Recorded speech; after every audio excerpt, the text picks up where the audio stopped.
Hey, Brock. Hey. We're joined with Andrew Fantasia. And, of course, Brock Smeek. I'm James Rosile. This is the 64th episode of the Rebel Scum podcast. And before we get started, I wanted to ask you guys each a question. Brock, I'll start with you. Yep. Did you know there's a new Star Wars film coming out? I did not. That is fantastic. Where can I put money in a slot for tickets? Can you put the mic closer to you? No. Okay. Yeah, there's a new Star Wars film coming out. Andrew, did you know? Is it the one where Natalie Portman can't find a man, and she's a career-oriented woman, but she can't find a man? Yeah. And some music plays. Is that the one? That's the one. Okay, I don't want to see that. Somebody asked me the other day if I knew that there was a new Star Wars film coming out. Really? Yeah. They're like, did you know there's another one? I'm like, no. What? And to be fair, it's fun. Like when I'm in a movie theater and I'll like listen to what people say. It's fun to watch people who are obviously not as big fans as we are to kind of like discover it. Like these two guys who were probably around our age. I saw them walk past the Last Jedi teaser poster a few months ago, and one of them was like, "Oh, look, there's another Star Wars," and the guy who was with was like, "Yeah, I heard they're gonna make one like every year now." It's like watching a movie with our friend Daryl's sister, where she talks she talks during trailers. It's funny. It's like, ooh, this is the new Saw movie. But there was a trailer in April for Star Wars, so you would think people would not ask me if I knew that. I think I was wearing a Star Wars shirt at the time. Yeah, also. but like, I don't know. Like, it just seems like it hasn't. You know what? I don't watch regular TV. I know, brag. But like, I don't know. Is the Star Wars trailer showing at all now? I think TV spots hit. There's a TV spot. Luke says something new. I have not seen it because even though we're doing this podcast, and guys, if you feel different from what I'm about to say, let me know and I will change my what I decided to do. But I'm not gonna watch anymore. I'm done. Andrew, you look so sad.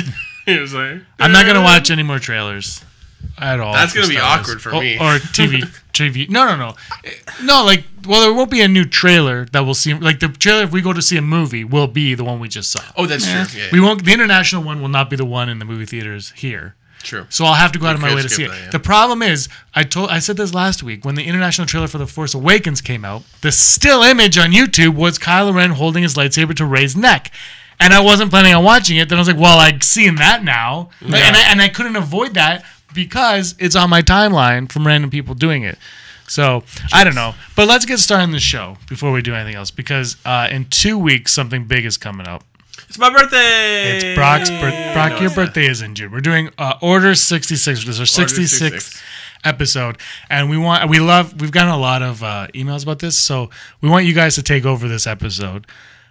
So you can give us suggestions for topics, never tell me the odds, books and comics if there's something you want us to talk about that you think maybe we've read or we should read, and top fives. Of course, you can email us at rebelscumbags@gmail.com, comment below, or tweet at us if you want at Rebel Scumcast. And our Facebook page is the best place to do it all. Or email. Honestly, email, Facebook. If you comment below, it's good, but it could get lost in the shuffle a little easier. So there's a thread on the Facebook page for it, and emails, of course. And I can't believe I'm overwhelmed with how many people have commented and emailed. The emails are crazy. And Andrew is no longer canon. He is just Legends. That's right. I'm just Legends, but it's okay. And thank you guys for all the input you've put on that Facebook page so far. And keep on liking us. Keep on subscribing to us. Tell people that you don't even know on the street passing by. Just be like, hey, subscribe to Rebel Scum Podcast. They might throw things at you or call the authorities, but the word is out there. And that's what's important. I'm pretty certain that someone at my work told me that they ordered a full Brock sticker or something like that. Full Brock, I believe, is now the #1 sold item on TeePublic. Stop it, Mom. Stop it. On our page. It was Teak, and now I think it's either Full Brock or something else. But Full Brock, there was one day when Full Brock, like, it wasn't one order. It was several orders in a row. I really want to see the stickers because we haven't gotten any of the stickers from Teak. And they look nice, so I'm very interested to see what they look like. Yeah, so check it out. We have some cool stuff on there. And they can get a shirt that says #MakeAndrewCanon if you want them to. Why? I'm still waiting for the word Hidalgo. He doesn't believe in canon, so you're over. But speaking of Andrew, he's on the show today because tomorrow we're going to be doing I Rebel. That's not why he's here. He's here because he actually put up a Facebook post. We won't say the site that it was on because it was 100% clickbait article. But it was my favorite clickbait article. And what was it? The clickbait article was I don't remember how many reasons, but X amount of reasons, I think it was 15, 15. why the Phantom Menace is better than the Force Awakens. And I replied. You did. And I gave you 15 reasons. And I'm very grateful because I don't have to click on the article at that point. I can just read yours. I know yours are 100% correct. And I can move on with my life. Mine were pretty good. Brock. Yeah. If you saw an article that said 15 reasons why Phantom Menace is better than Force Awakens, what was the first thing that would go through your head? I mean, like, but at the same note, like, thinking of it now, it's sort of like, well, like, why do we have to degrade one movie over the other? It's like, one, they're both shot in different time periods of movie making, even though, what was Phantom Menace, 2000? 1999. Exactly. So it was in another century. But like, even though they're not too far apart, it's still like movies like the Phantom Menace is kind of what got us to where we are with Force Awakens, right? I'm not going to get in the history of filmmaking because I don't know. Well, we were just talking before we started recording that movies, we were talking about the Super Mario Brother movie, the greatest movie ever made, but how they hadn't figured out movies yet. Yeah. And then we were saying how, jokingly, how, there's Jurassic Park, and then the prequels were kind of like this whole mixed bag of, okay, let's try to figure these things out. Yeah. And it was almost like the silent film era again, but with digital effects and stuff. And then you needed those to get through so you can have Avatar and Transformers 7, 8, 9, 10, 11, 12. One thing I never said after, I think, did I ever bring up I saw the Anthony Daniels panel at Fan Expo? Briefly. And he mentions the Phantom Menace because I think someone asked a question about it. And he said, the thing you need to understand about the Phantom Menace is George Lucas made it when he had kids that were interested in the stuff he made. So, like, I don't know exactly, 10, 11, 12-year-old. He had a son who thought Jar Jar Binks was a good idea. Yeah. So if you think about it that way, it's like nothing against George Lucas. I don't think he listens to his kids about everything, but it's just sort of like, yeah, my kid would like to see this. I'm George Lucas. I made Luke Skywalker, so I'm going to do this too. It sounds. I think Jar Jar was actually a good idea, and that's the point. I raise it because it's stuff like Jar Jar Binks and midichlorians that people get pissed off about that movie, and then the whole movie's written off, which is not fair. And midichlorians, Andrew brought up on last week's vote of no confidence, which, by the way, there might not be one this week. Shout out to Rob, Darth Ward. He just got his wisdom teeth taken out. Yep. He is like this right now. We feel you, Rob. Yeah, we feel you. He is. Hopefully he's watching this. I highly doubt it. But you brought up midichlorians on your vote of no confidence. That's right, yeah. Were you legit in that? I was, yeah. I wasn't trying to be facetious. I was just like, you know what? This could factor in. I mean, not necessarily midichlorians specifically, but like the whole idea of birth through the Force. And Rob and I both brought up ways on that show of how they could talk about these virgin Force births without having to say the word midichlorians. It's easy. You can dodge those words no problem. So, yeah, I wasn't... obviously, I'm not a fan of them myself, and if I was writing the script, I wouldn't put them in the movie, but I am a fan of addressing that issue again. And I think my feelings on it is, whether it has a name or it doesn't have a name, it exists anyway. Yeah. It just exists. And before Qui-Gon says it, we never thought of it. But it's there. It doesn't matter what you call it. There's some... I mean, it's the Force, I guess. But there's some kind of energy, and if you want to call them midichlorians, which they are, you can't do anything about it. That's what they're called. It doesn't change anything in Star Wars. No, of course not. Nothing. But people took it like it changed the entire universe. When, in the pod racing, which is one of the greatest scenes of all time, any film whatsoever, in the pod racing scene, they call Anakin a humanoid. Or a human. Or a human? Earthling. Human. Not Definitely not Earthling. He says I'm the only human who can do it. That's yeah, so he's referred to as a human, but I think the announcer calls him one too. And people were like, they raped my childhood. He's not a human. Why not? Well, because it's the galaxy and they're called something else. But the argument I have is Han Solo says, I will see you in hell. Yeah. They've always been called humans. What are those people talking about? Well, people are nuts. But this is my point. Yeah. There's a wall, and people stop at the wall. That's the problem I have. It's easy to, like, when people are hating on Force Awakens now for reasons that they didn't hate on it 2 years ago. Right. And on my list of 15, there was only one Force Awakens negative thing. Yeah. No, but like people, and you know what's going to happen is after Last Jedi come out, people will love it. I think it's going to be more split than Force Awakens. I think it's going to be more like a Rogue One reaction, kind of. But in 5 years, people are going to hate The Last Jedi, and they're going to pick it apart to pieces. Yeah. And we're going to be like, why can't you just... It's lightsabers, dude. And then certain websites, whose names we won't say, will have postings that say 12 reasons why Attack of the Clones is way better than The Last Jedi. Now, I understand clickbait, because Brock knows. We do this YouTube channel. We need you to click on our video. Yeah, click on it. Our title is Snoke versus... I don't know what it is. Snoke.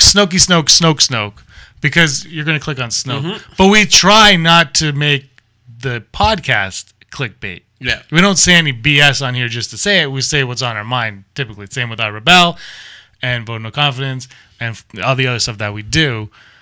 But this article was just, we want that number. Yeah. And then when you get to that number, and it's funny because I actually applied for a job where they were like, you're going to write an article. And he literally told me on the phone, the instructions I got was, don't worry, just make it garbage. And that was the point of it. Was he's like, don't write about that, and I just had to write the right keywords in it. And as long as I did that, they were fine. Like the headline could have been why you should never go to the bathroom in the woods. Yeah. And I could have wrote an article about Transformers as long as I had the words they wanted. Wow. It's all half the time it's just like a picture too. It's like people that are secretly gay, and it's like a picture of like, I don't know, a golden retriever, and you're like, what? I gotta read this. Or like celebrities you didn't know died in 2015, and it's all and like the pictures of a living celebrity. Yeah. And that's what it is. So I understand what they're doing, but that's the problem with this, because it's all non-news. It's literally just empty space. The worst one I ever saw was earlier this year. I want to say maybe May or June, and it was about Marvel. And it was one of those ones that's like a little 3-minute video with just music, not even any dialogue. And the tagline was, will Spider-Man show up in Infinity War? And this was, after Infinity War. And this was before Homecoming came out, so people were still like hungry for Spider-Man. So there's this big thing like, will Spider-Man show up after Infinity War?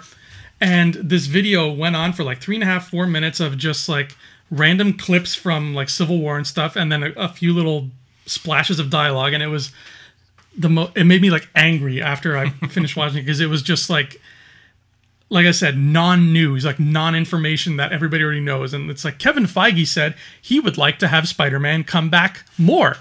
Will we see him after Avengers? We don't know for sure. That has not been confirmed. But there's always hope. What I just said took them 4 minutes to say. Yeah. I was like, oh my God. You were on there.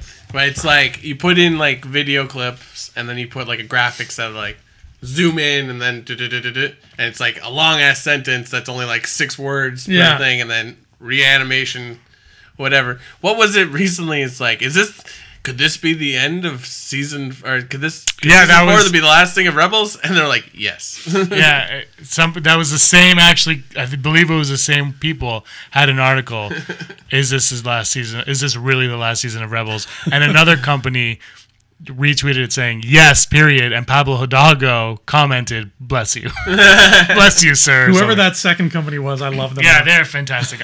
Look, you need people to get on your site, but there's, I don't know. Yeah. This is where we live right now. Talk with some passion about something if you're going to talk about something at all. I absolutely love the Phantom Menace. I did not read that article because you don't need to tell me 15 reasons why. I know that it is the 3rd best Star Wars film ever made. Behind Caravan of Courage. And the Christmas special. And the Christmas special. We have to do a commentary on the Christmas special this year. We have to do a commentary on the Caravan of Courage. We have to do commentary on everything. Yep. But that made me realize. So we're going to do a top 5 Phantom Menace moments. Top 5. I don't know if anyone's going to have a problem with that, like figuring it out. Who cares? I had trouble with it. I understand that. I thought you meant like no, fans. I don't care. Who cares? If they're watching this, they love Star Wars. Yeah. Better. All right, Rebels premiered last night. What? We have been speaking about this forever. I Rebel came to a halt-ish. A milestone is the word I like to use. Tomorrow we will have our full review on I Rebel Season 4, Episode 1 and 2. 1 and 2. And Dose. Heroes of Mandalore 1 and 2. But right now we'll give you. It'll be all three of us on that also. Yay! Brock is Welcome showing aboard, up. Brock. It's a new show. I Rebel. Check it out. First episode. Right? New episode. That's right. Anyway, we saw the first half of this at Star Wars Celebration in April. Yeah. And last night 1 and 2 aired. If you were lucky enough to be at Fan Expo, you could see 1 and 2 if you were in that panel. None of us were. I slept it. And I was out of town, and you were making a movie. Yeah, that's right. So we weren't there. So we watched the second half yesterday. Brock, thoughts? I thought it was good, but I was a little disappointed when out of the wreckage came. Can we do spoilers? Yeah. Tomorrow's the big meaty stuff, though, guys. Mm-hmm.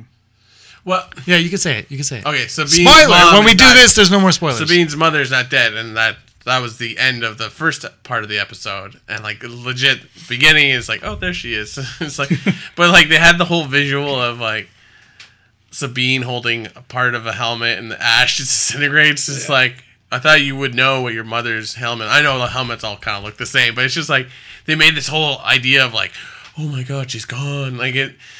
And then she walks out of the smoke, which is great because it's like she's kind of an interesting character, and it makes whatever easier if they don't kill off all those characters. But at the same time, it was like kind of sucks. It's like I was emotionally invested at that point, and then immediately she comes back. It was very Glenn in The Walking Dead like 2 years ago. The year or two before he died, every third episode, they fake killed him off. Yes. And then there was one episode where they killed him off, Yeah. where you thought he died. I don't know if you ever watched that amazing show.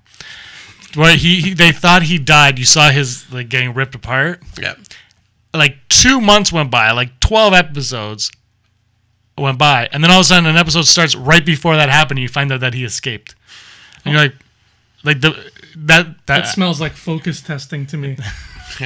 it was garbage storytelling is what I No, call it's it. if they kill Daryl, they riot. Andrew, your thoughts on Yeah, initial thoughts? fake outs are. I'm okay with fake outs as long as you don't overdo it. Nora Wexley. I'm not okay. The stuff I'm not okay with is like undoing death, like Star Trek Into Darkness. But fake outs, I'll handle every now and then. But yeah, I was not a huge fan of that fake out, just because I was like, oh, cool, they're being a little bit ballsy. They're taking out Kiki. We're at the finish line. We are on the home stretch. Yeah, so exactly. if And people are gonna once- start dying, now's the time. Once Sato went, it was like, okay. Yeah. Any of those kind of characters, those like fringe, Yeah, they could go. Exactly. Yeah. So I'm okay with this one. I wasn't a huge fan of it, but if something else happens to Sabine's mom, that better be it. Yeah. Yeah, I have some thoughts on it, but I think I'll save them for I Rebel. Yeah, we'll I said this to you guys earlier. I was underwhelmed by it. Yeah. As a whole, underwhelmed. I'm glad it's back though. I'm excited. Oh, yeah. You know, I think it's like if we hadn't watched the first episode, it'd probably be a different. Also, if it wasn't the first episode for the final season, Yeah. that was the other thing. It didn't feel like this is the beginning of the end. It felt like this is the middle of the middle. And it doesn't like give us any stakes. Yeah, It's like, well, okay, so we know Thrawn is going to be a big part of this season, but even that's because of the trailer. So. and his role in this was really They're was like, very- remember Thrawn? Here he is. Hi, Yeah. hi. Yeah. So it's just like, okay, so then what comes next? So And I thought that plan at the end was by the Mandalorian dude with the bad haircut. I thought that guy's plan was terrible. Yeah, he was not a smart man. At all. Like there was like everything about it. I was like, "Oh, this is bad." But I'm super excited for it. Can't wait to see how they kill off Zeb.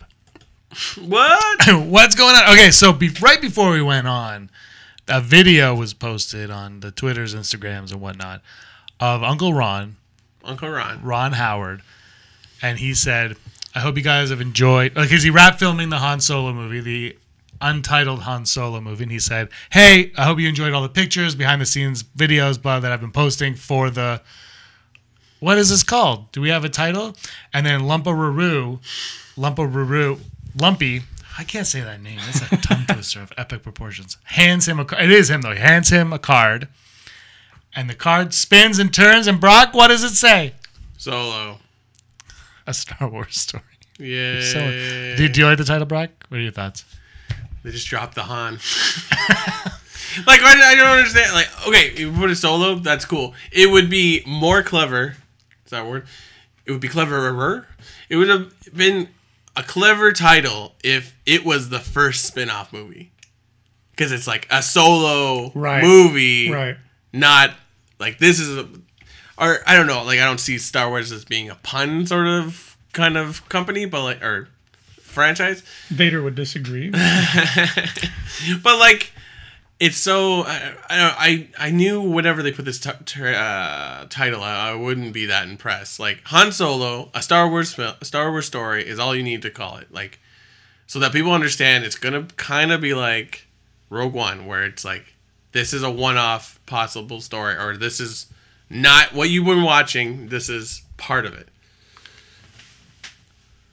Andrew, you have a take on it? Yeah, I liked it. I think if you're not going to full out call the movie Han Solo, I think Solo is really the only other thing I can picture them calling it. Either that or Scoundrel. Yeah. Maybe that'll be the sequel. But I think that if this movie is what I think it's going to be about, which is about this young Han who's, you know, this scruffy nerf herder doing his thing, but he is a huge loner and he doesn't have friends and he just does his own thing. Right. And I think he will have to learn throughout the course of this movie that A, having friends is a good thing, and B, sometimes it's okay to trust people and let them in and not just be closed off to the world. And I think that's what he's going to learn throughout this movie, and he's going to start off flying solo, and then he's going to learn that, hey, you know what, I can have a big furry companion and he can be my pal, and this Lando guy, he's all right too. So I think that title makes some sense, makes some thematic sense. As you were describing it, I just like a 90s early 2000-esque trailer popped into my head. It's like Han Solo is a smuggler down on his luck. He doesn't have a lot of friends, and then you just see Chewbacca. But he's gonna learn how to go from solo to hero. Han Solo, a Star Wars story.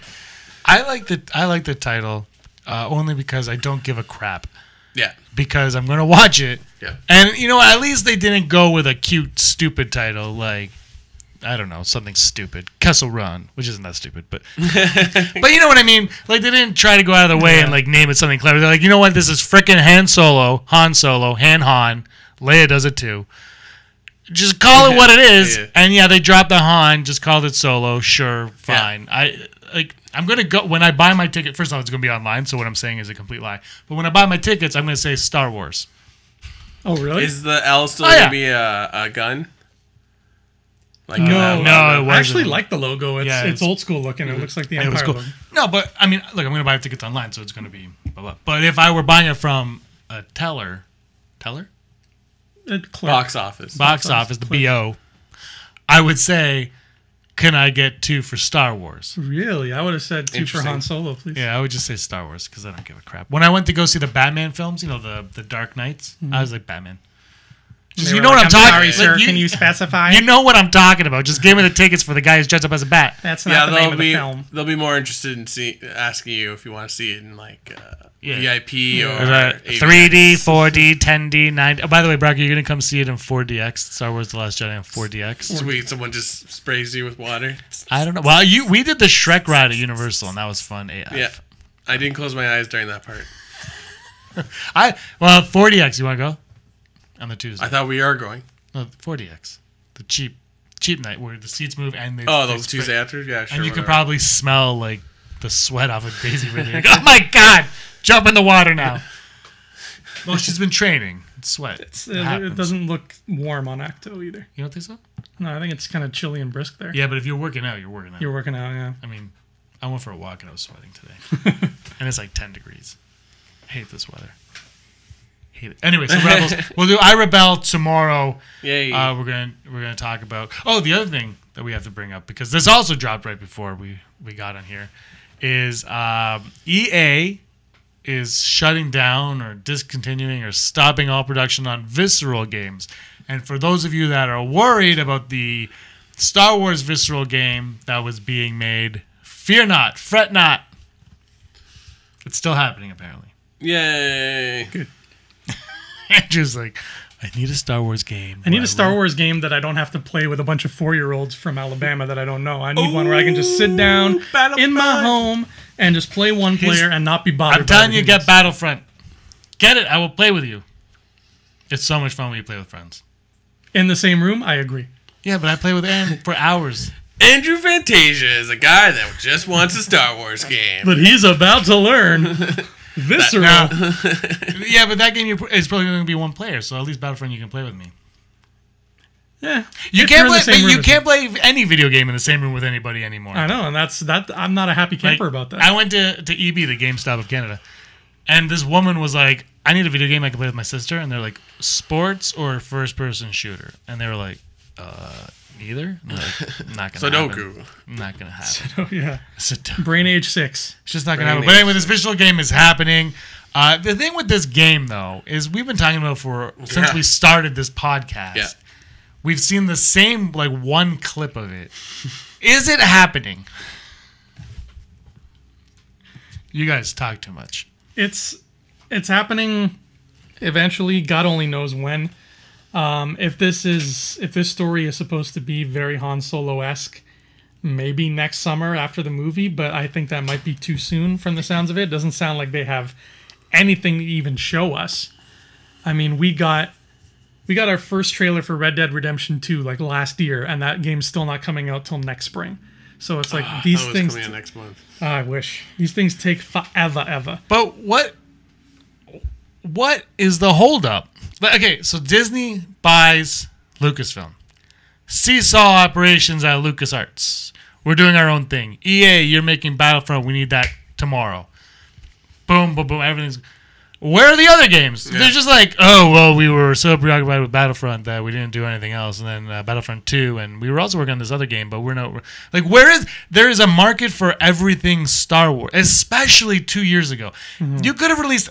Okay, Battlefront, because one game is fine, because the excitement, blow everyone, make everyone buy that game, blah, blah, blah. But then, that summer, put out another game. Like, where are the games? Yeah. Are they worried that if they bring out the games, I'm not going to buy or download the DLC for Battlefront, and then they're not putting anything out? Like, I don't get where they're at with this stuff. They're putting more time into the mobile games. Like, you know, Star Wars Galaxy. Which aren't canon. Whatever it's called. Uprising, remember Uprising? Yeah. We all played that for like 4 minutes, and we're like, no thanks. Mm-hmm. I don't play games on my phone, even Mario Run. I try. But it's not a Mario game. It looks like it. It wants you to think it is. Flappy Bird. This is too small. But I can't get invested in something. Well, you need to upgrade your phone. That is a flip phone. No, but seriously, there's a problem with video games right now in Star Wars. And we're going to buy them. Just put it out. Like there's, like we should have like a Street Fighter, Mortal Kombat style game. Every single genre of video games should just have Star Wars characters in it. Mm-hmm. Don't worry about canon and just do it.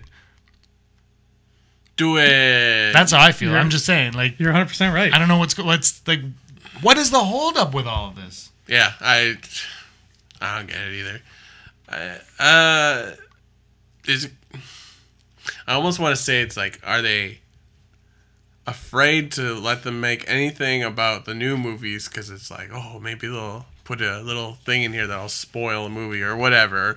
They can put a Battlefront because you just put characters in a location and they shoot.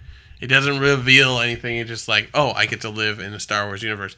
But if we did a story or whatever, now officially, I think it's because of canon where it's like, well, it has to fit in this. It can't be like, oh, Darth Maul shows up randomly in Jakku. But, okay, you brought up Darth Maul. Take that Darth Maul game that looked amazing that they shelved. It might have been a terrible game. I have no idea. But they shelved that game. And if it's a canon issue, why? Like, who can't...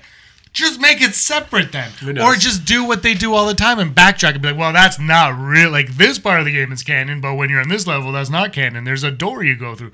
They do that with everything canon now. Like, if they want to change their mind on something, they're just like, well, that actually was a dream. It didn't happen. They've done it a million times. Rex, is he in the Return of the Jedi? Is he not? We don't know. And I've stopped caring. He's in Return of the Jedi for me. It's over. I don't care. I've stopped caring. It doesn't like... And it, like... Yeah, I think you're right, though. I think it's the canon thing. They're handcuffing themselves with it. I don't know. I really don't get it, and it's funny because you got a new store coming up where they have Star Wars versions of vacuum cleaners or like vacuums that look like Star Wars characters. So they're not afraid to market their franchise. I don't get it either. I really don't know what to say. It's like.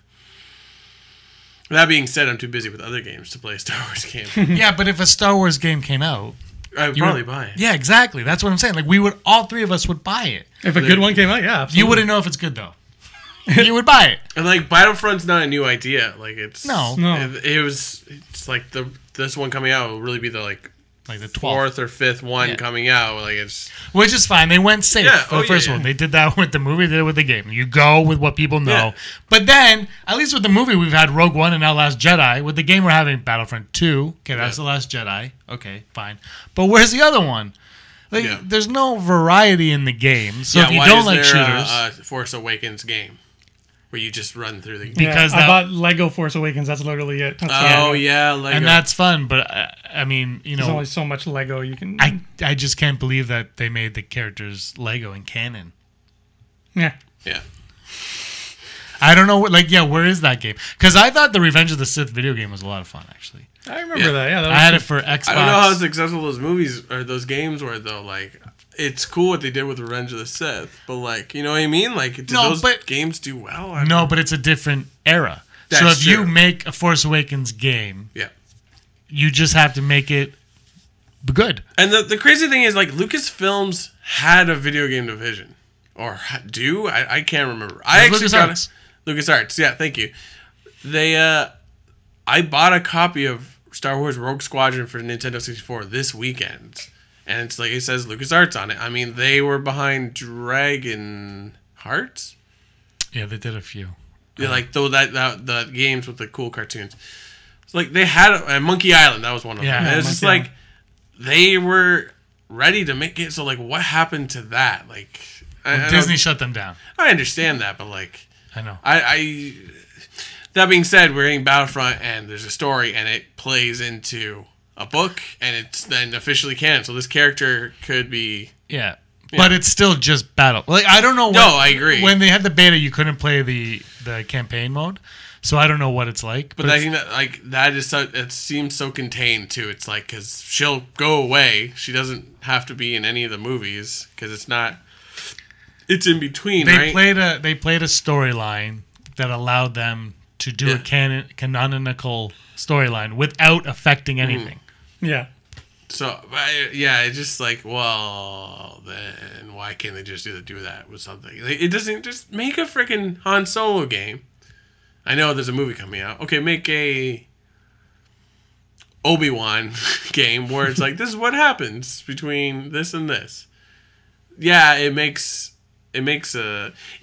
almost like if you can't make a movie out of Obi-Wan, make a video game out of Obi-Wan, because games like I think Battlefront 2 will prove it, and like Force Unleashed, and to an extent Knights of the Old Republic, you can tell stories in Knights of the Old Republic for sure.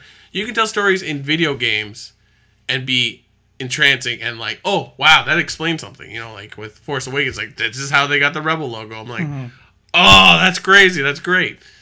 That's it. Like no one's like, oh, it's canon now because I mean they are saying that, but it's like, just because something happens in a video game doesn't change anything. It's just nice to have those little touches. So, but why can't they? I'll go to you in a second. Why can't they make Force Unleashed 3 and just be like, this isn't a canon story? Yeah, good question. I mean, I think you and I talked. Sorry, I said to you yesterday. It's like our fandom doesn't make sense. Where it's like we want to play a game where like you could be Darth Maul and destroy droids, and then also destroy First Order, whatever, or vice versa. Like have Ahsoka fight, I don't know, Kylo Ren, or I don't know, whatever. But then, like, once you play that game, some people are like, well, Darth Maul wouldn't be here. Yeah. Ahsoka's only in the show, and blah, blah, blah. I'm like, well, who cares? Like, it's those two things happen all the time where it's like, this isn't really accurate. So it's like, is it an issue of accuracies or an issue just, oh, I don't really like that idea? Like, people don't seem to be able to separate the two, right? I don't know. Andrew, your thoughts? I don't. I would rather have one really good Star Wars game that took the time to properly fit into canon than like 8 so-so games that just went apeshit and did their own thing. Right. But at the end of the day, I think that in today's... I'm going to say something kind of mean here, but I don't care. In today's video game world, the way it is, how lazy it's gotten, I think that right now, there does not exist an employee at EA who has imagination or creative thought. Yeah, I said it. I don't care, EA, because here's the thing. You can make a great game that is canon with beloved characters, and you can do it within the confines of a game and still make something fantastic. Look at the Batman Arkham games. Yeah. Every single one of those games takes place within a single night of story. Arkham Asylum, he's in that asylum for one night. You're telling me you can't tell a story with Luke in it or with Leia in it or with Vader in it that takes place in one night of canon and make it good? You can't give us one night of story? And if you're worried about like, oh, well, people want Darth Maul, but he's not around the same time as Darth Vader. The Batman Arkham games did this great thing that's called skins. I don't know if you've heard of it. You can download skins, and let's say you want to play as Darth Maul for one part, download the Maul skin, and all of a sudden Vader looks like Maul. Oh my God, we've broken new ground. The difference though is Lucasfilm. Do they want EA to do that? Because of the canon BS. Well, because the story will come from Lucasfilm. Yeah, but do they want that? Because I don't think Lucasfilm knows what they're doing right now in the long run. I think they're like, we're going to do this movie, but you can't touch that because we don't know what's going to happen in that time. I think that's the problem. Well, that was their mistake, is that, like you said, they got rid of LucasArts, right? Yeah. So they got rid of everybody who knows how to make a video game story. They have a bunch of people who know how to write TV and books and comics and novels and whatnot, but nobody there left knows how to tell a video game story. They're trying to outsource all of that to EA, but EA is like, I don't know, we just like money. Well, we can't say that because the campaign, we don't know if the campaign's going to be good on Battlefront. Right. But I think that EA was, well, the first Battlefront was, we need you to make Battlefront, it has to come out in November. And that was it. And they were like, and you can't do anything because you can't have the new characters because nobody knows what they are. Nah. You're going to have Jakku, but it's just sand. And you can't do anything because we don't know. Because I just really feel like Lucasfilm right now does not know anything about the Old Republic, doesn't know what's going in the future. They know this right here. And if somebody does something there, then that messes everything up for everybody. So just like this Visceral game, I don't know what it's about, but it's not going to be Han Solo. It's not going to be Greedo. It's not going to be Lando. It's going to be Bob Joe Goo Goo Pants from the planet 270 on your list. That's never been confirmed because it can't be a planet that we know, because if that happened, then that means Luke Skywalker was there. And then if Luke Skywalker was there, that means who gives a crap? If they were smart, the planet this video game is set on would be the planet the Disney park is set on. Yeah. There you go. Actually, there you go. Look, we talk about canon. There's things about canon that I absolutely love, and then there are things I'm like, shut up and just give me the game, or shut up and write the book. Like when you play Lego Star Wars, is that canon? No. No. It's a skin. It's a skin on a canon story. But does it make it any less fun or entertaining? No, and nobody cares. When you watch the Lego Freemaker eventually, is that it might be canon, I don't know, but who gives a crap? The characters fall apart and they create things out of the earth. Like, seriously, just have fun with things. Things can tie together nicely. But if your idea is Darth Maul and Darth Vader fighting each other, go for it. Yeah, if you want to make like a Mortal Kombat style game, just tell us, guys, this is a Mortal Kombat game. Don't expect canon in it, and we'll be fine with that. That's the thing. Just tell us. Yeah. Just be like, hey, like, I still don't understand the Force Unleashed. I know you have a problem with how powerful he is. But it's just a video game. You know what I mean? Like, why can't you just do the third one? Be like, this follows these two. They're like the Darth Maul, like, just... This doesn't, well, I guess Darth Maul's real, but it's like, this doesn't exist, but just go have fun. We know you guys like Star Killer. Bring down some more starships and whatever and blow up that thing and just go for it. The only problem with that is that it gave us too much oversaturation, I found before. And we ended up with a lot of crappy games and books that nobody was happy with. Yeah, I'm not saying make 200 games a year, but we've had one Star Wars game. Yeah. I know. One in 2 years. It's just... We're going to buy them. Yeah. You know? Anyway, let's move on to clickbait. Snoke and Luke. Snoke and Luke. Snoke and Luke. We got to talk about it. Guys, I hate it when people say Luke's the bad guy. Do you guys think Snoke might not be the bad guy?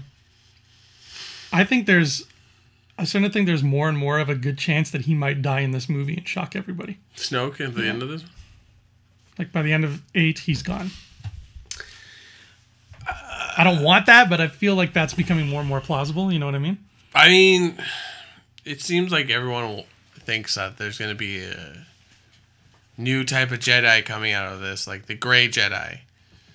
And the more I hear that, I'm like, yeah. I think this movie's going to be about moral ambiguity. Like, there's no black and white, it's all gray, which is funny because it's a Gray Jedi.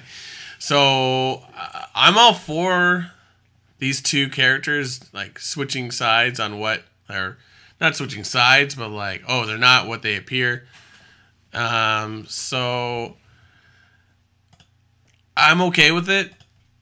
But again, like, the second that Luke becomes evil, it kind of just makes the whole series up till now, because we've been waiting to hear from Luke after he vanquished evil, and now he went and tried to start again, and then it all fell to pieces. So yeah, it kind of sucks. I think it might be engaging, but like, it's like with Jurassic Park 3 when they were like, yeah, Grant's not with Sadler anymore. It's like, well, all that development in 1 really really paid off in the long run, didn't it? Yeah, you're right. You really got to be careful when you make sequels to anything, especially if it's anything that's beloved. Mm-hmm. I mean, yeah, that would be a cool twist. That would be a cool story point. That's brave. You give him credit for being brave, but there's a point where you have to say, like, is this going to spit in the face of everything that came before? And if it does, then maybe the bravery should be focused somewhere else. I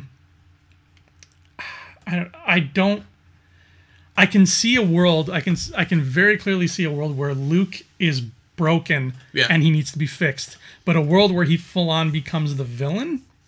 Yeah, that's far fetched. Well, Luke is Snoke, so that's right. They both person. They both have a chin. Confirmed. You can't make Luke the villain. Mm-hmm. I've said it too many times, and I think, like, Mark Hamill said he was surprised at the direction they took Luke. That doesn't mean he's bad. That just means he's not the hero that we all kind of assumed he was going to be after Return of the Jedi. It's like 30 years have passed in the franchise, so it's like, people are different 30 years from now, or like, you're a young person like Luke was in Return of the Jedi, where like you now have a skill. Now you're going to go use it, and then what happens if it doesn't turn out the way you thought it would? Right. So I'm not against it, but the same note, it's like, I agree. It's like, well, why does he have to be a bad person all of a sudden? Yeah, I think that, just he might do something that makes us go, whoa, Luke, what are you doing? But he's not going to do something evil. I think if I had to make a prediction right now, I would say that he is going to do the opposite of what Yoda did in Empire, where Rey is going to be like, I want to learn more, teach me more, and he's going to literally kick her off the planet and be like, go, I don't want to have anything to do with you. Yeah. And she's going to have to find her own way. And then, in the third act, he's like, damn it, what did I do? And he's going to go after her. Yeah, I can see that. Mm-hmm. Maybe he won't go after her because he's not a 9. I'm just that's a way to do it, though. Yeah. Getting him in there. I don't think Snoke's going to die in this one. I think he's going to want Rey. He's going to somehow get Rey, and then he's going to disappear. Kind of not disappear like actually, like literally, but he just won't be around. Yeah, I think that's what's going to happen. I don't think Snoke. See, if Snoke dies, then I go, did anyone have any idea who Snoke was, or was he just created for the sake of having a big bad? Mm-hmm. That's why I don't think you can kill him. Because if there is a backstory to Snoke, like all of the clickbait articles want you to think, then it'll come to the forefront at some point. But if you kill him off, then But what's the point of Snoke if you kill him off right now? Exactly. And I know this is going to sound like a really silly thing to say, but I think what further proves that he will stay alive by what you're saying is the fact that his cloak is gold. And I'm not saying that to be funny. if he was just meant by the story group to just be some disposable big bad that's there as a misdirect, I think that they would have just given him the plain black cloak and made him really boring. Yeah. Yeah, I agree. Brock, any last thoughts on Snoke Luke? Slook? Whatever. Not really. Until we get a trailer where it's like, oh, like that makes us think otherwise. We don't know anything. We got to see what we assume is Snoke using the Force on Rey or something. And we heard his voice, and we kind of saw him without being a hologram. But we don't know anything, so it's like... I know a lot. Mm-hmm. I have a very high IQ. Okay. I have a higher IQ than Andrew. Okay. That's true. It's huge. That's my Donald Trump moment. I like Moving on. Never tell me the odds. Did I spell everything right? You did. Good Last job, week James. I didn't, and Andrew noticed it today. Never tell me the odds. Never tell me the odds. Brought to you by nobody, guys. You know what's gonna frustrate me on this episode is when I have to click for a review because YouTube thinks that we have advertising, and we don't. First odd: the odds of Thrawn knowing of Snoke. Brock, going to you first. The odds of what knowing Snoke? Thrawn. 20%. I don't know. Like, I'm currently reading the Thrawn The Thong book. Thrawn book right now, and as much as I enjoy it, I don't feel like Thrawn is a strategist. I mean, we don't know what's going to be the end of him. We're assuming something's going to happen to him in Rebels. I feel like there's certain things he just can't know. So I'm going to say no, he has no clue who that is. Andrew. Full Brock. Ooh. It could really go either way. I mean, he's worried about something.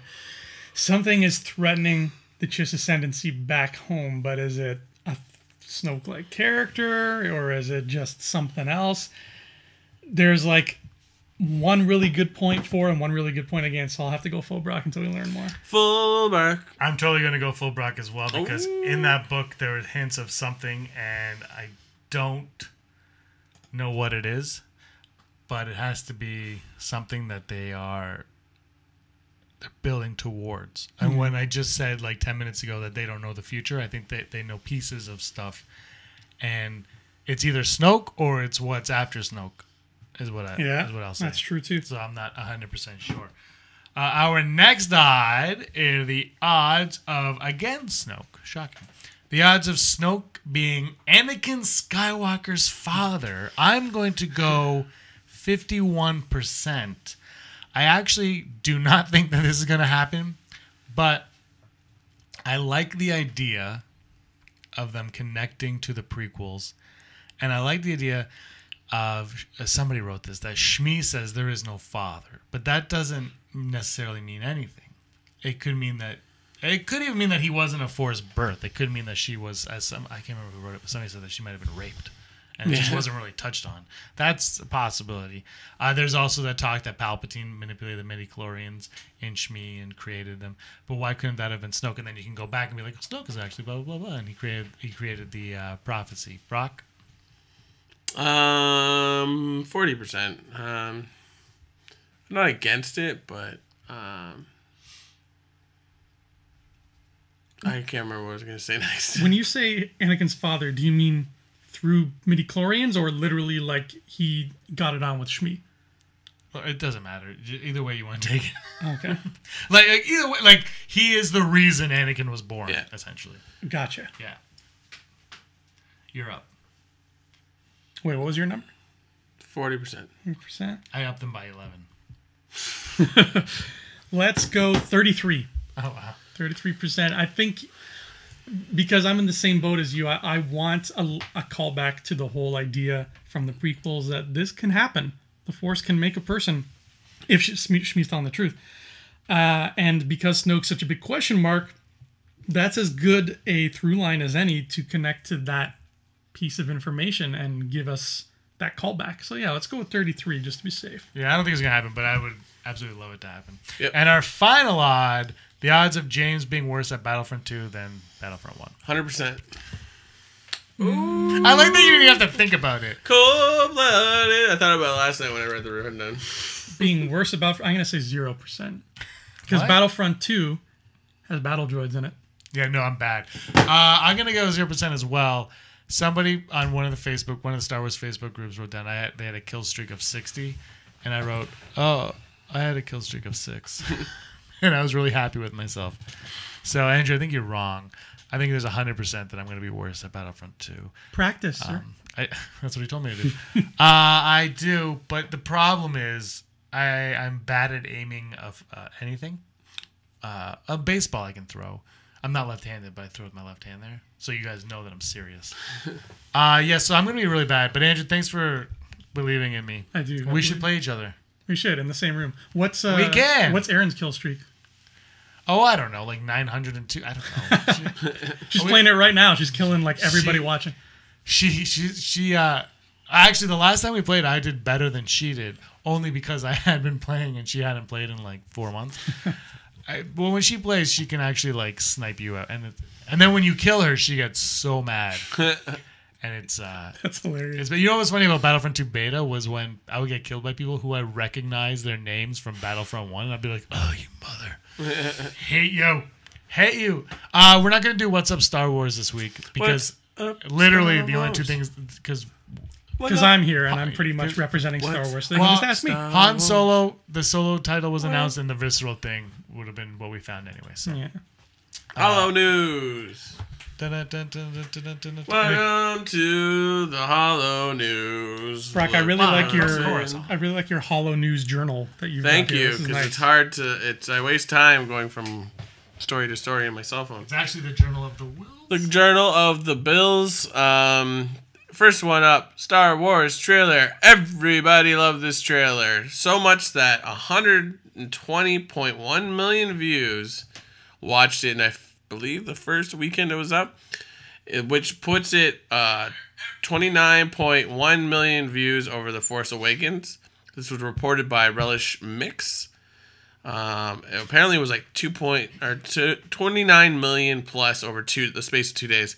And to put that to compare that, in the 2-day space, Force Awakens only did 21.8 million, Spiderman Homecoming did 17.5, and Jurassic World did 13. So wait, Force Awakens on the first weekend had 21.8? I believe so, yeah. And Last Jedi had 120? It had that No. 20, I don't know. I 29 million plus in 2 days. Oh, damn. Yeah, I rapidly wrote all this stuff down. If you look at the article on Relish Mix, it's a little bit more precise. All I saw in your book here was Relish Mix, and I thought this was your grocery list. Yeah. I love the corn relish. It's good. Next up. What's the next story? PS4 Plus. Hooray for Battlefront. So anyways, Battlefront's coming out November 17th.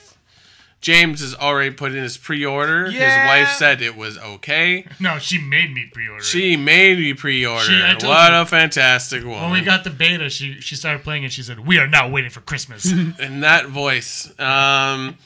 So for the real fans, there's the PS4 Plus is coming out, which is a new version of their console, and there's da-da-da-da. But if you order it with the bundle of Battlefront 2... the video game returns. You get an upgraded versions of all 4 trooper classes with instant access to Elite Hero and Starfighter Epic Star cards. So that's cool. You get a little extra on the game. And if you were watching this on YouTube, you can see there's cool logos on the console itself. James got the PS4 Battlefront version when a couple Christmases ago, and I think was it Vader was on it? It's Vader. It's pretty sweet. So this one, and you also see the Inferno Squad logo. Is that with the red circle there? Looks like a screwed up power symbol. So yeah, if you want some cool PlayStation Star Wars stuff, this is for you. It's going to go for $4.99 US. So that's going to be $6 million in Canadian. Yeah, don't buy it again. Do not buy it. And if you're going to buy stuff, why don't you buy a Star Wars vacuum? Samsung has put out a new You sound like the prize announcer on The Price is Right. Thank you. They put out it looks like a Roomba sort of style vacuum, so a robot vacuum. It's the PowerBot VR 700. I am not joking. That is the name. So it's a cool. There it comes in for New Order, First Order, Stormtrooper, or Darth Vader, and it's just neat. It's goes for $699. And apparently it's got Bluetooth, so it will play music as it sucks. I was really hoping it was $6.99 when you said $6. We would all own it. So that story really blows. Next story, Hey. Everybody's favorite drunk uncle. No, Uncle Ron is back at it again on his Twitter. I really hate whoever showed him how to use the Twitter because he's all over it. He showed a picture of John Kazan and Toby Heffernan, who will be Imperial officers in the Han Solo movie, or Solo, the Star Wars story that we just revealed. They will be playing Tag and Bink, which for our big Dark Horse Star Wars fans was two characters made up by, what's the name? Kevin Rubio, and they were just sort of like jokey characters that would just pop up into weird things, to the point that they almost became like the Guildenstern and Rosencrantz of the Star Wars universe, or almost to the point where they had their own book called Tag and Bink Must Die. So that's cool. I don't know what their role is going to be, but they are legit named these characters, and Ron Howard was very excited to put them in. So yeah, that was pretty much it for Star Wars news. The news that you would want if you were in Star Wars. Yeah, Star Wars. We're on Instagram Live right now, so you guys can follow us on Instagram. Instagram 5. Is that We've been it? on for 5. You did 5 minutes worth of news there. Ooh la la. Is that a big deal? This was Andrew's idea for top 5 this week, because he's such a huge fan of the Phantom Menace, the greatest movie ever made about menaces that are phantoms. And now we're going to continue to our top 5. Top 5. Top 5 Phantom Menace moments. I got to end the live stream, guys. Thanks a lot. Okay, bye. Bye. Live stream. I still don't know how Instagram works. And live video. Okay, so here we go. Top 5 Phantom Menace moments. Andrew, you go first. Okay. Well, when I typed my list, it made it look really weird for some reason. But my number 5 is Qui-Gon learning about Anakin from Shmi. Brilliant. Who was his father? Well, Snoke is actually in that scene. Snoke is in the scene. You can feel him in the background. It was just a cool little mysterious moment. The music was pretty.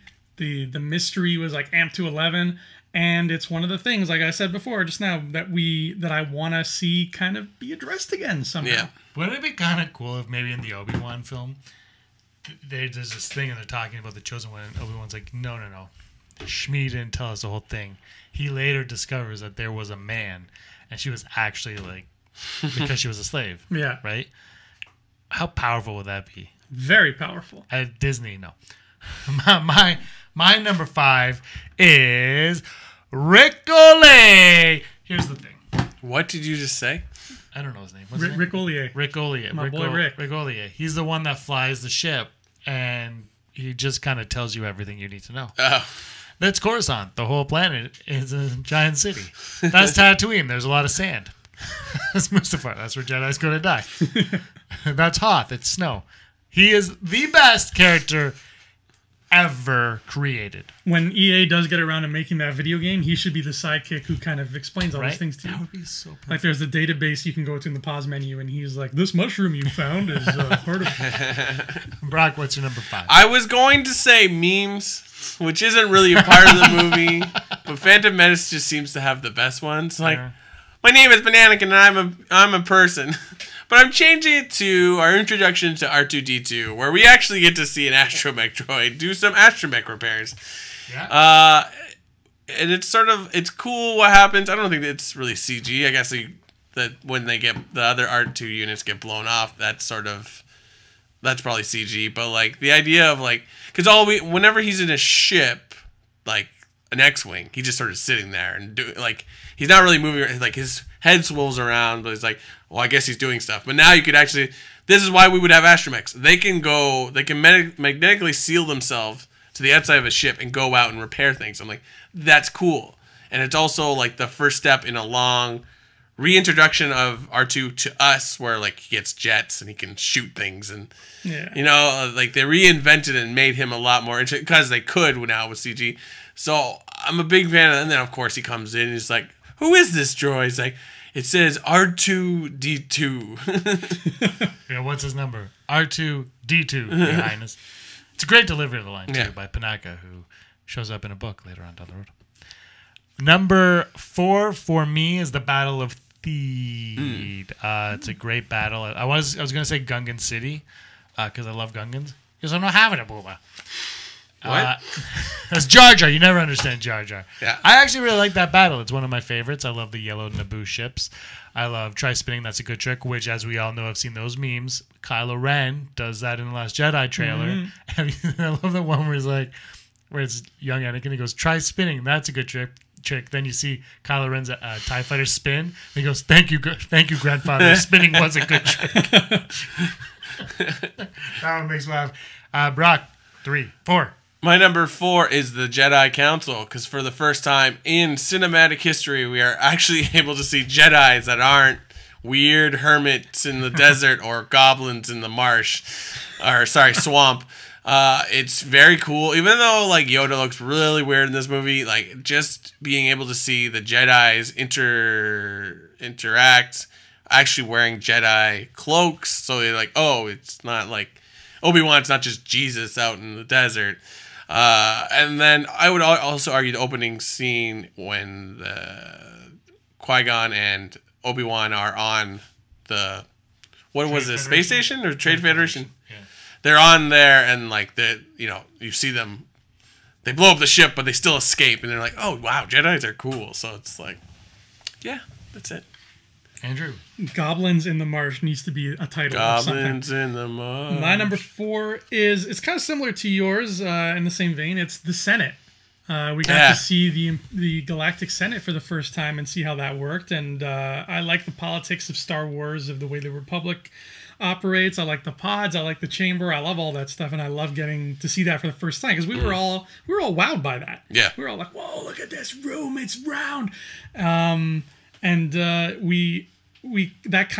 Senate became the crux of that whole trilogy, I think, and everything sort of note happened from there and stemmed out. So I was digging that. I like that a lot. Yeah, because that's one thing I always forget about.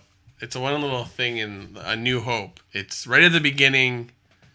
I think it's when they're all having that meeting, and then Vader chokes out one of the admirals, and there's like, well, the Emperor dissolved the Senate today, and they're like, what is the Senate? So it's like, now here it is. So this is what it is. Yeah, exactly. Yeah, it was an awesome little touch that he had. What's your number 3? My number 3, 2, and 1 are all Padme refusing to condone a course of action that will lead us to war. No, my number 3 is Duel of the Fates, actually. It's a fun duel. It's a sexy duel, and like I said on one of the videos last week, we were reenacting that at recess all the damn time, and I always wanted to be Obi-Wan because he's the only one who gets out of it alive. And I used to watch my friends argue over who got to be Darth Maul, and it was really fun because I was like, I'm already Obi-Wan. You all can argue all you want. But yeah, that's such a great fight. It's so memorable. I don't think we'll ever forget the first time we saw it, ever. Yeah. Brock?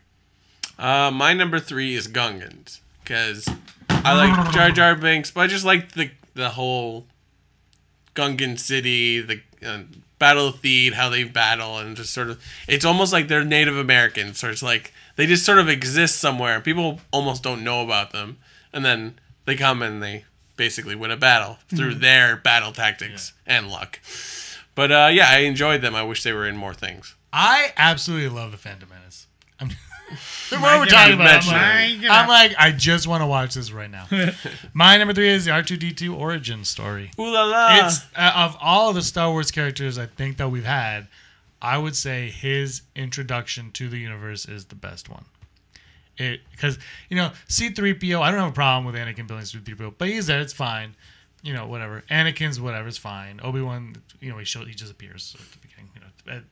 Yoda, Samuel L. Jackson, they're all fine. But R2-D2 is actually, like you said, Brock, he does something. Yeah. And it's circumstance leads him to it, which is very, very much A New Hope where we all lead to it. But this one is like, I think because we know R2-D2, you're like, oh, cool. And that was the most cool moment of, aside from Jabba the Hutt, the most cool moment of the Phantom Menace. My number 2 is a shocker for all of you.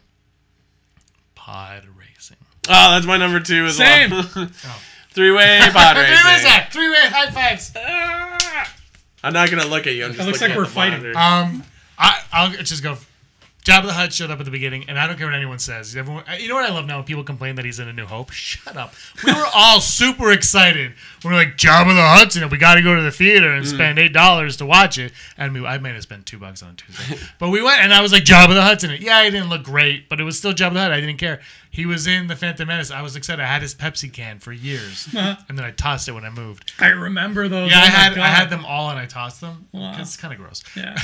But I had it. I brought that one to the theater and with Cheetos, and it was awesome. And then the pod racing scene. Some people complain it's too long. Other people's just whatever. The Tusken Raider shooting because they had to throw in Tusken Raider, whatever. It's great. Mm-hmm. It's great. And I loved that when the DVD came out, they made it a little bit longer. They added more of the pod race. We get to see all the nooks and crannies of it. And that book that I mentioned before, The Complete Locations, has a beautiful opening spread of the whole pod race track, complete with like where everybody dies, and it's so detailed. Love that scene. That was our number 2. Anything you want to say, Brock? Huh? It's fun. Ben Quadraneros, Bunta Eve. Sabalba. I will say I'm not a huge fan of the commentary on it. Oh, great! I feel like that could have been. I'm not like totally against it, but if you want to make it a little bit more serious, you take that out, and that affects that. But that's what. Yeah, because like we could have understood what was going on without it. Yeah, that's what I mean. Like that's if there's going to be a knock, that will be and that's my only knock for the whole freaking movie. James could have done without the commentary. That's really I do feel like that. And I will say Jar Jar with the alien, if you watch the anti-cheese edits, when they put Jar Jar with like an actual alien dialogue, it kind of works. But yeah, he's like, he sounds like a Hutt kind of, right? He's like, but I don't really care because I love Jar Jar, so suck it. I like when people tell me, stop saying you love Jar Jar, he's the worst. I'm like, it's opinionated. You're not our moms. My mom told me that, actually. Number 1, Andrew. My number 1 is R2-D2's introduction. That goosebumps, man. I cannot not get goosebumps when I see that. The music, the tension, like they're getting shot. I know they're getting out because I've been watching this movie for 20 years. But every time that happens, and he's like, they're like, release the droids, and that alarm goes off, and he bumps into Jar Jar, and he's like, and like he just goes up on that elevator. I'm just like, dude, I'm on the edge of my seat, and we're losing droids fast, but you're not going to lose that droid. He's not going out, and it's the pick me up that the movie kind of needed at that point, and it really gets you going, and you're just pumped for everything that happens next. There's in the Force Awakens. I really enjoyed the movie. I was watching it, but there was something that I felt was missing the whole time. And when R2-D2 comes on the screen the first time, he's not awake, but he's there, and you see it. And you're like, hello there. But there was something in me that was just like, Star Wars. Yeah. Like, okay. Because I was loving BB-8, and it's a generational thing for sure. But I was loving BB-8, but when R2 showed up, I'm like, there's the droid. That is my droid. Like, C-3PO was fine, but it was R2-D2 just like, that's the guy. That's who and when he showed up, I was just like, yes, I'm in. I'll go number 1 first, and then you can. Duel of Fates. Mine also Duel of Fates. When Jar Jar steps in the poo, that's my number 1. Duel of the Fates is I'm going to say something bold here. It could be my favorite Star Wars scene. Period. Wow. Brock. Yeah. I think it's like, I should say something about Darth Maul, but like, I'd argue that that's the best part. Like, and it's our I want to say it's our first real Jedi duel. Though, I mean, Obi-Wan and Darth don't really count because they're still figuring out lightsaber battles to begin with. And anything with Luke, it doesn't feel the same because Luke, and maybe that's the whole point of Last Jedi. It's like he doesn't feel like a Jedi after you watch the prequels. It's like he's learning, and I'm not saying Luke isn't an interesting character, but it's just like when you see a trained Jedi and there's like, we do this and then we do this and we do, granted, of course, they could actually do flips and stuff because they actually had the technology to do it, but then it's not, you see different forms of it. And then Darth Maul has double-ended lightsaber and just the idea, and then like when they get trapped and they can't get at each other and you see how all three different force wielders deal with waiting, like Darth Maul's like a tiger in a cage, and Obi-Wan's having like anxiety, and meanwhile Qui-Gon's like, I am in the zone. Like, even though he dies a minute later, it's like wow, so this is what it's really like. So I mean, we kind of saw stuff in video games at that time, but like this was it's just fun. And then of course Duel of the Fates, a song it happens at that point. Yeah. Just an amazing song. So it's transcended. I think it's the most memorable score from the trilogy. I know Across the Stars is fantastic. Cross Stars is still probably one of my favorites. It's amazing, but Duel of Fates is the one that like they use Duel of Fates in advertising for Star Wars. It was on the radio. Oh yeah. It would play on the radio. They played it on our birthday last year. They played it on MTV like 3 times in a row when it first came out. Wow. I was like, what is happening? And it's in Attack of the Clones, but the effect isn't the same. It's almost like, oh, you shoehorned that one in. Yeah. Like that. But in that moment, I think Rey's. I love Rey's theme, but I think Duel of the Fates, since the original trilogy, is still the best all together score. And then I really like Rey's theme, but it's simplistic, so maybe that's why I don't view it as high. I don't know. Whatever. Who cares? It's freaking music. It's awesome. Like, does it really matter? I love them all. But anyway, Phantom Menace is the best Star Wars movie ever made. Third best. I actually do love it. You guys know that. Aaron was like, let's watch Star Wars, and I took it out. Like, we're watching Phantom Menace because it's absolutely phenomenal. It is great. But people hate on the Phantom Menace all the time. And the one thing I bring up, let's end the show with this one, is the one thing I do bring up is the thing with the Phantom Menace is, and my thing with the George Lucas trilogy is he wanted to show Anakin as a child so we could see him lose his mother, and we can understand that. But I always felt that Anakin, it would have been a stronger arc for Anakin had he turned halfway through Attack of the Clones, around there. But then you can't have him as a child in the first one. He has to kind of be an adult. And I think that is part of the problem. But The Force Awakens, I've said this before, is the possibility that it could be the Phantom Menace of the new trilogy, in that you don't necessarily need to watch the Phantom Menace to enjoy the prequel trilogy. Right. Do you guys think that there's a danger of that happening with The Force Awakens? Maybe, because I think that compared to what's coming next, and I'm not just talking about Last Jedi, I'm talking about 9 and possibly beyond, I think that compared to those, The Force Awakens is going to be so light on both story and content that it's going to be like 10 years from now when we're marathoning it, Force Awakens is going to be the one that we're like, okay, we got to get through this one to get to the rest. Yeah, like if you're watching 6 Star Wars, the original 6, if you're watching those, but you're like, we got to get rid of 1. It's easily the Phantom Menace. Yeah. Now, I would have some of this, but even I have done that before where I'm like, we just won't watch that one. Yeah. And even though it's my favorite of the prequels, and I like it better than one of the original. It sounds stupid when I say that. But you know what I mean? Like, it's the one that I'm like, I'm not going to make you watch that because I know, and I've seen it a bazillion times. Do you think, Brock, there's a chance that The Force Awakens will be that? Force Awakens is like the part of a TV show where it's like previously on Star Wars and like this and then this and then this and then this and like, okay, you're good, let's do this. Like it's the precursor to the story. And I've said it before, just freaking 30 years in between Return of the Jedi and this movie, and that's chronologically how these movies are gonna go.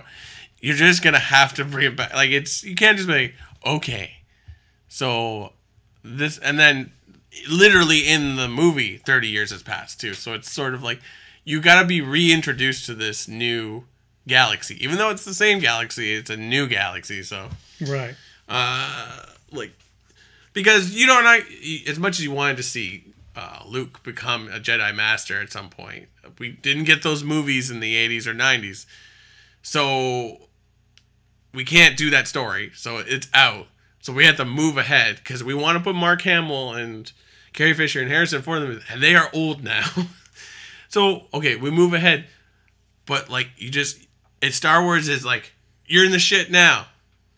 This is what happened. And hopefully we get a little bit more in the next one. But I think as much as we didn't get a ton of what happened to them, we got enough. They're like, Han and Leia got married, had a kid, something happened, they broke up. But they're still, this is where they are. And they're still the same characters. They're just, life went on. So, yeah. I don't know. I think The Last Jedi is going to make Force Awakens a better film. Whether you like it or not, I think your opinion of it will be greater after you see The Last Jedi. I think the difference between Phantom Menace and Force Awakens is, which, you know, Force Awakens mirrors A New Hope, Phantom Menace mirrors A New Hope, and Obi-Wan's death is the most powerful, I would say, of Han Solo, Obi-Wan, and Qui-Gon. Obi-Wan is the most powerful of the death because Luke meets Obi-Wan and they have a relationship, and they tried that with Han. Mm-hmm. I didn't really find that it worked as well as Obi-Wan and Luke for whatever reason. It just wasn't. Right. Yeah, like I was sad that Han died, but I wasn't sad through Rey's eyes the way I was sad through Luke's eyes. Exactly. That Obi-Wan was dead. The thing that my point though is the Qui-Gon death. Qui-Gon is only in that one movie. Mm-hmm. So in Attack of the Clones, you don't even need to know that Qui-Gon existed. Yeah. Yep. So much. Whereas in Last Jedi, I haven't seen it obviously, but I can bet you're going to need to know that Han Solo died, especially since you've watched 3 movies with him in it. Mm-hmm. You have to know where he is, although Lando's still a question mark, whatever. But, you know, so I think that is the saving grace for The Force Awakens, is that you have that key moment, which is a powerful moment, not through Rey's eyes, but through an audience's eyes and Chewbacca's eyes, who does not get a hug. Anyway, guys, we've been talking way, way too long. Brock, where can everybody find you? At BF Smink. It's like I'm writing a haiku on Instagram, possibly Twitter. Andrew Fantasia on Facebook.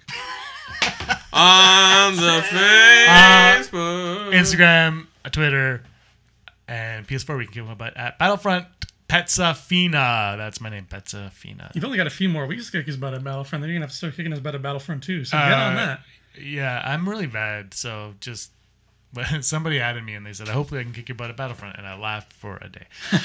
Anyway, guys, thanks a lot for joining us. It's been a lot of fun. This was almost as long as The Last Jedi. May the force of others be with you. Hey scumbags, thanks for watching. Don't forget to give us a thumbs up on our video. As always, please subscribe to our YouTube channel, Rebel Scum Podcast, for all the latest videos.